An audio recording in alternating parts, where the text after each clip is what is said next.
Hindi talaga yung ginawa Wala. nila. So yun guys, dito kami sa Dorotea 2. Dorotea 2, Barangay Kalubkob, diba? Kasi ang Dorotea 1 is Halang. Dorotea 2, Barangay Halang. So yun guys, so nandito kami. Siyempre guys, piso wifi. Hindi lang masyadong kita kasi tarp. So pero yung bendo na to is hindi po siya galing sa akin. Ito ay binili ng ating dearest client sa TikTok shop. Ano yung naging senaryo? Nagpasa-pasa yung problema.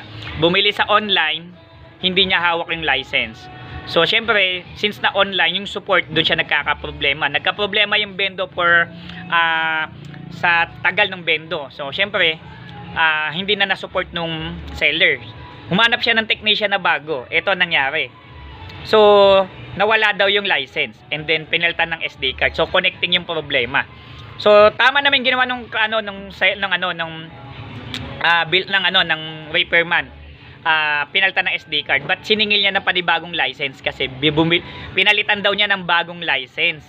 So ibig sabihin, mayroon siyang license na luma, pinalitan niya ng bagong license. 'Di ba? Ito pagkakamali pa ng seller ng kasi hindi ka same software pa rin. Paano mo mare-revoke yung license kung may LPB existing ka pa? So ibig sabihin, walang ipinalit na license yung seller, yung technician. Ibig sabihin, yung pagkakabili ng license ng bendo na license na naka-assign nung una ay siya pa rin naka-assign ngayon kung pinalitan ng bagong license. So walang pinalitan na license, still the same license number. So maintindihan ko sana kung talagang pinalitan ng repairman, ng sumunod na repairman, kung bago na yung license number, iba na yun doon sa license number na naka-assign doon sa mismong bendo o yung nakasulat doon sa board. So talagang naningil pa nga ng license fee. No, hindi ko na sabihin yung amount, pero malaki din yung hiningi niya. Pero siyempre, kanya-kanyang talent fee po yan. Pero wag po tayo manloloko ng kapwa. Grabe naman, tinagaan nyo na yung tao. 'Di ba? Nasasabihin nyo, bumili ng SD, may babayan SD card, labor, plus license. Which is wala naman pala yung license. Paano ho yun? So kawawa naman po yung tao. Maging honest po tayo. Wag ganun po, no? Ano ba kayo na ipapakain nyo sa pamilya nyo? Panloloko yung pera na papakain nyo sa pamilya nyo. Grabe naman. Gagabain ka nyan. Sobra naman ho yung ginagawa ho ninyo. Sala po yun, no? Wag na wag kayo maggaganyan. Grabe.